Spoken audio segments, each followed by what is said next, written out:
Hello दोस्तों, nimble notes में आपका स्वागत है। आज हम विज्ञान एनसीईआरटी क्लास 9 की 8 चैप्टर बल तथा गति के नियम के इम्पोर्टेंट टॉपिक को अच्छे से समझेंगे। तो चलिए इस चैप्टर के बारे में कुछ महत्वपूर्ण बातें जानते हैं।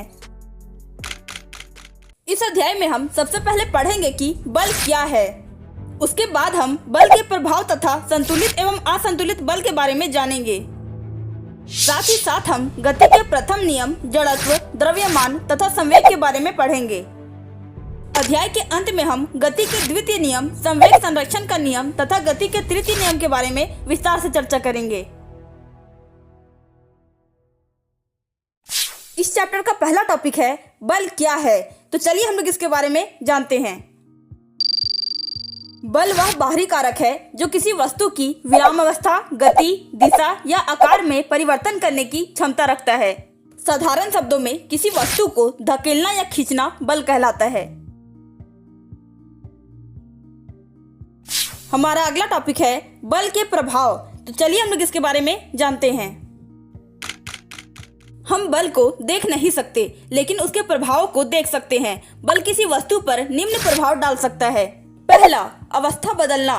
यह एक स्थिर वस्तु को गति में ला सकता है, जैसे फुटबॉल को किक मारना। दूसरा, गति बदलना।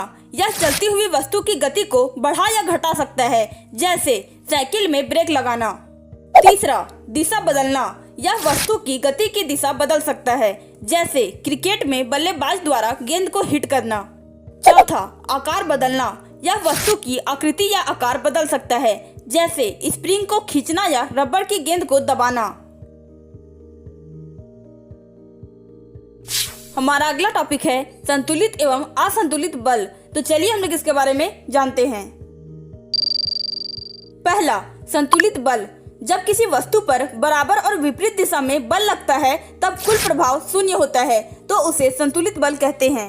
उदाहरण, रस्साकसी में दोनों टीम बराबर बल लगाती है।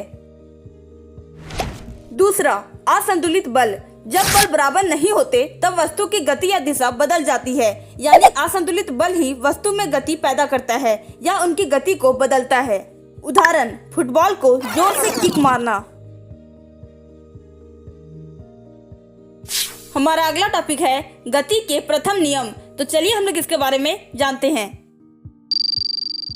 गति के प्रथम नियम के अनुसार प्रत्येक वस्तु अपनी विराम अवस्था या सरल रेखा में एक समान गति की अवस्था में तब तक बनी रहती है जब तक कि उस पर कोई बाहरी असंतुलित बल कार्य ना करे। अर्थात जो वस्तु रुकी हुई है वह रुकी रहेगी, जो वस्तु चल रही है वह समान चाल और समान दिशा में चलती रहेगी। उसकी अवस्था बदलने के लिए बाहरी बल आवश्यक होता है। हमारा अगला टॉपिक है जड़त्व क्या है। तो चलिए हम लोग इसके बारे में जानते हैं। जड़त्व किसी वस्तु की वह प्राकृतिक गुण है जिसके कारण वह अपने विराम या गति की अवस्था में परिवर्तन का विरोध करती है। जड़त्व को मुख्य रूप से 3 भागों में बांटा जा सकता है। पहला, विराम का जड़त्व। रुकी हुई वस्तु का रुका रहना। उदाहरण, बस अचानक चलने पर यात्री पीछे की ओर झुक जाते हैं। दूसरा, गति का जड़त्व। चलती वस्तु का चलते रहना। उदाहरण, चलती बस अचानक रुकने पर यात्री आगे की ओर गिरते हैं। तीसरा, दिशा का जड़त्व। वस्तु अपनी दिशा बनाए रखना चाहती है। उदाहरण, तेज मोड़ पर कार में बैठे लोग बाहर की ओर झुक जाते हैं। हमारा अगला टॉपिक है द्रव्यमान क्या है। तो चलिए हम लोग इसके बारे में जानते हैं। किसी वस्तु में पदार्थ की कुल मात्रा को उसका द्रव्यमान कहते हैं। द्रव्यमान वस्तु के जड़त्व की माप है। मुख्य विशेषताएं, यह एक सदिश राशि है। इसका मात्रक किलोग्राम है। वस्तु का द्रव्यमान प्रत्येक स्थान पर समान रहता है, चाहे वह पृथ्वी पर हो या चंद्रमा पर। जड़त्व और द्रव्यमान एक दूसरे के सीधे अनुपातिक होते हैं, क्योंकि जिस वस्तु का द्रव्यमान जितना अधिक होगा उसका जड़त्व भी उतना ही अधिक होगा। हमारा अगला टॉपिक है संवेग क्या है।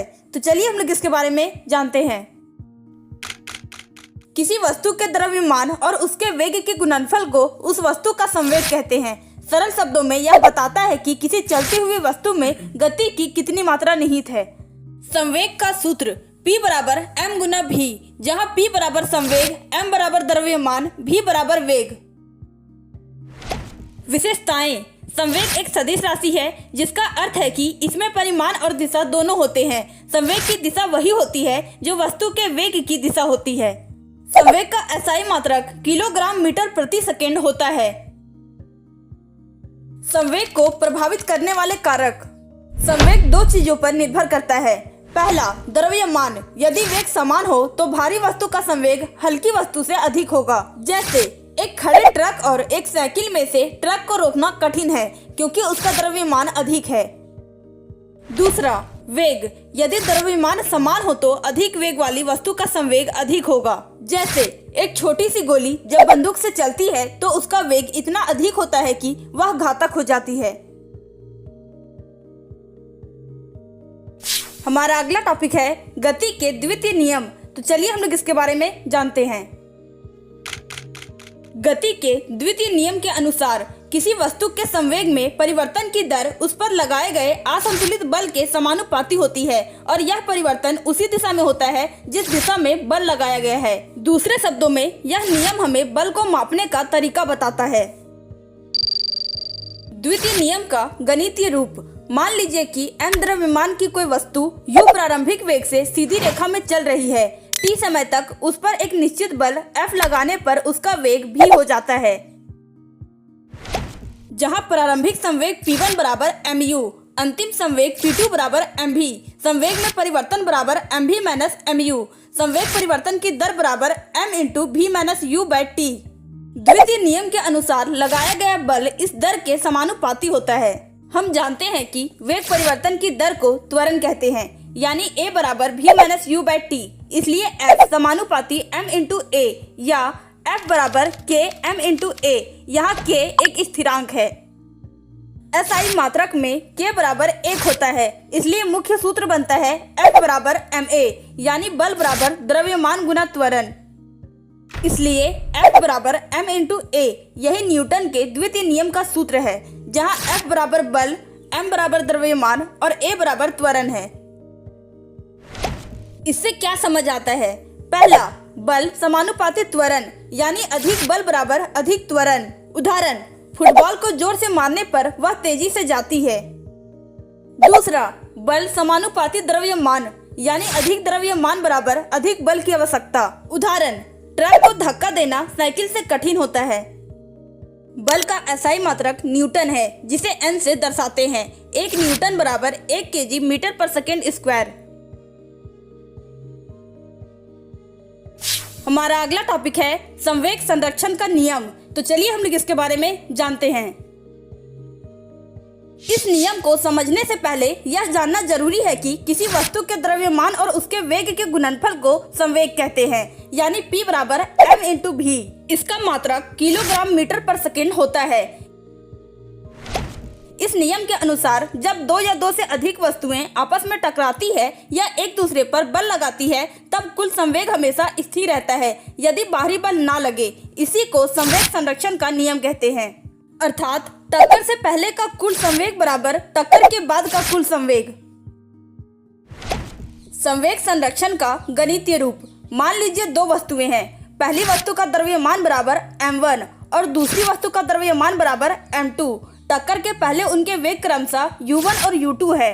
टक्कर के बाद उनके वेग v1 और v2 हो जाते हैं। तब प्रारंभिक कुल संवेग बराबर इतना और अंतिम कुल संवेग बराबर इतना।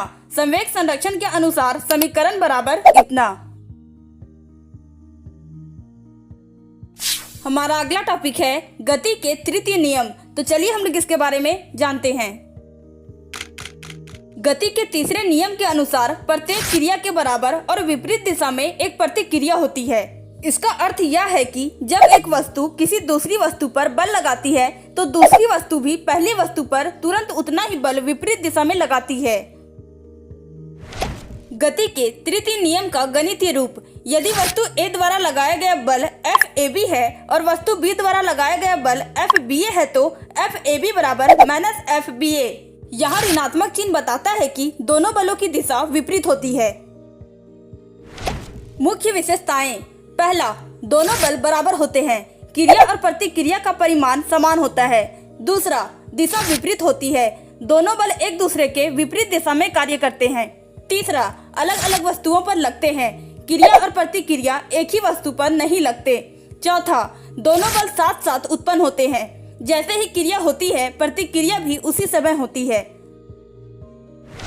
उदाहरण, बंदूक चलाना। जब गोली आगे की ओर जाती है तो बंदूक पीछे की ओर झटका खाती है। गोली पर लगाया गया बल बराबर क्रिया, बंदूक का पीछे हटना बराबर प्रतिक्रिया। ओके दोस्तों, इस चैप्टर के इम्पोर्टेंट टॉपिक को आप एक बार फिर से देख लें ताकि आपको पता चले कि आपने इस चैप्टर में कौन कौन से टॉपिक को समझा है।